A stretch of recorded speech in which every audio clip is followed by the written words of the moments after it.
La pomme de terre en a. Ici, on parlera plutôt d'une décoration plutôt que d'un plat.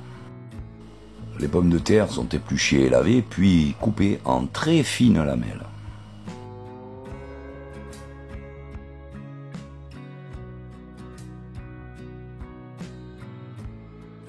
Ensuite, dans une poêle, un peu d'huile, et on dispose les pommes de terre en rosace. La cuisson doit être très lente, donc le feu très doux. Ce qui va permettre aux pommes de terre de s'amalgamer grâce à la fécule contenue dans la pomme de terre. Et évidemment, on ne rince pas les rondelles pour garder cette fécule et garder le collant, l'effet collant de la pomme de terre. On retourne ensuite de l'autre côté. Pareil, cuisson et coloration lente.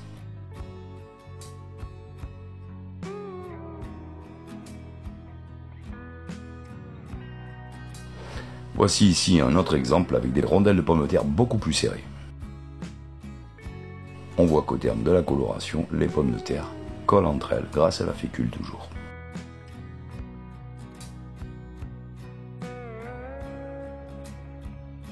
Voilà, une pomme de terre en a réussi et ce que ça donne en décoration.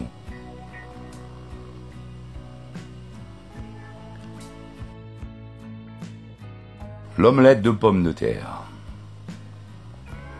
Quoi de meilleur qu'une bonne omelette de pommes de terre bien épaisse, les amis. Voilà les quantités qu'il faut pour réaliser une belle omelette.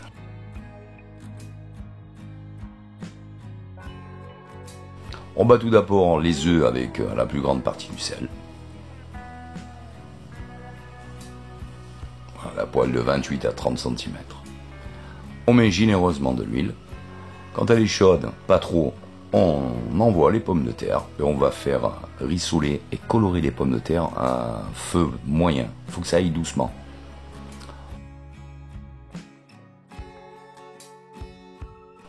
On va également couvrir pour que la cuisson se fasse de façon uniforme et remuer très fréquemment.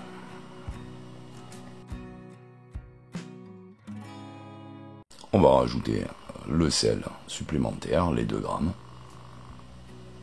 et continuer la cuisson. Donc toujours très petit feu.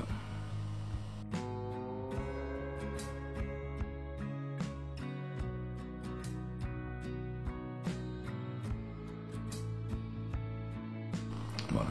Au terme de la cuisson et coloration des pommes de terre, comme ici, c'est suffisant, on se retire du feu et on les égoutte pour éliminer l'excédent de graisse. On remet un petit peu d'huile dans sa poêle et on va colorer maintenant les oignons.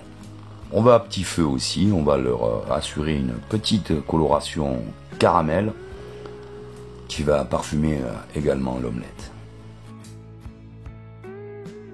On met ensuite pommes de terre et oignons dans nos œufs battus. On met un petit peu d'huile dans la poêle et on verse la préparation. Lorsque l'omelette commence à coaguler, on n'hésite pas à remuer pour accélérer comme ici, vous voyez.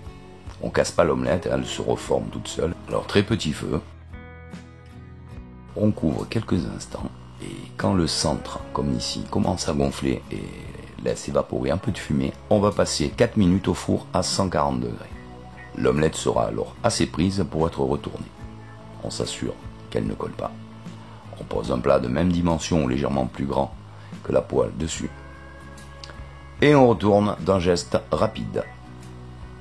On refait glisser dans la poêle. À tout petit feu pendant 30 secondes, ça suffit. Il ne reste plus ensuite qu'à démouler et à admirer le travail. Voilà les amis, comment réaliser une superbe omelette.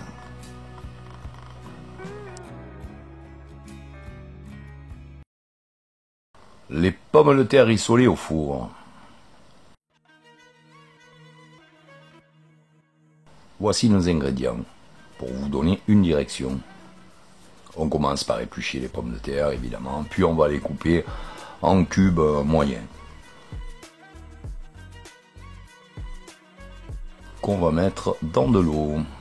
On préchauffe son four à 190 degrés et on les égoutte et on va sécher quelque peu nos pommes de terre avant de les disposer dans un plat à gratin, un plat allant au four. On va couper 2 gousses d'ail sans les éplucher, on les lave simplement, on les met dans les pommes de terre, on met laurier, thym, dessous pour pas qu'ils brûlent, on sale, on met de l'huile, on mélange correctement. On enfourne à 190 degrés. Au bout de 25 minutes, on sort du four et on mélange. On remet au four pour 15 minutes, on sort et on mélange. On peut retirer la garniture aromatique thym laurier pour éviter que ça brûle. Et on remet au four encore une fois 15 minutes. Donc on a un total de 55 minutes à 190 degrés. Voilà une variante, une autre variante avec du poulet cette fois. Le temps de cuisson reste exactement le même car le poulet sera très largement cuit en 55 minutes. Que vous ayez des cuisses uniquement ou un poulet même entier, c'est les cuisses qui seront toujours les plus longues à cuire. Donc 55 minutes en remuant de temps à autre, tout sera cuit à la perfection, pommes de terre et poulet. Voilà les amis. Des pommes de terre faciles, une technique très très facile à mettre en œuvre et c'est vraiment un délice avec le jus du poulet qui va parfumer nos pommes de terre en même temps. On a un échange d'arômes qui est fabuleux.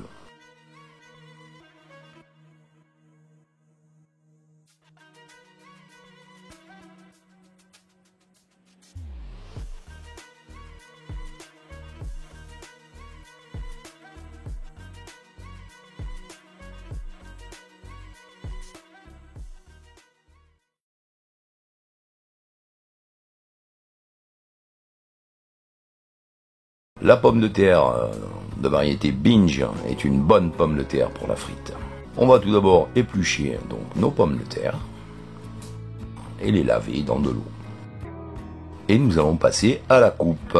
Si comme moi vous ne possédez pas de coupe frite traditionnelle qui laisse de petits sillons protubérants sur les frites, vous allez simplement utiliser un couteau avec des dents de scie. Ce style de couteau recrée ces fameux petits sillons protubérants qui, lors de la cuisson et coloration des frites, assureront le côté croustillant. Ces petits sillons sont le secret des frites croustillantes. On va commencer par les couper en lamelles d'environ 0,8 à 1 cm. Puis on va reprendre ces lamelles et les émincer tout simplement. Les frites sont mises dans de l'eau pour éviter le noircissement et on va les laisser reposer dans l'eau un petit peu pendant un bon quart d'heure. On va ensuite égoutter les frites et les sécher correctement dans un linge propre. La cuisson des frites se fait en 2 étapes. Tout d'abord, ce qu'on appelle le pochage. On va pocher les frites dans une huile à une température de 150-160 degrés maximum. La frite ne doit pas colorer lors de cette première étape, mais on va lui assurer un 3/4 de cuisson. Si vous avez beaucoup de frites à faire, vous n'avez pas de friteuse à grande capacité, vous répétez simplement cette opération autant de fois que nécessaire avec une poêle et de l'huile. On va ensuite, après cette opération, laisser les frites reposer pendant 30 minutes à température ambiante. On va ensuite procéder à la coloration finale des frites. Notre huile va être chauffée à 180 degrés cette fois pour terminer la cuisson, assurer la coloration et le croustillant des frites. On choisira une huile supportant des hautes températures, telles que l'huile d'arachide ou l'huile de pépins de raisin.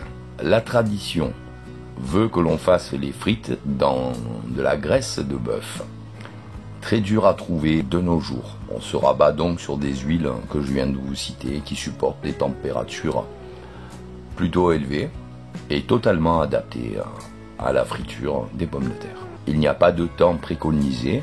Quand les frites sont colorées, on les retire tout simplement. On se servira de papier absorbant pour déposer les frites et éponger un maximum de graisse et les rendre ainsi plus digestes. Dès que les frites sont retirées, on essaye d'envoyer ça immédiatement avec une pointe de sel et c'est le top. Voilà les amis, la véritable technique pour réussir des frites parfaites.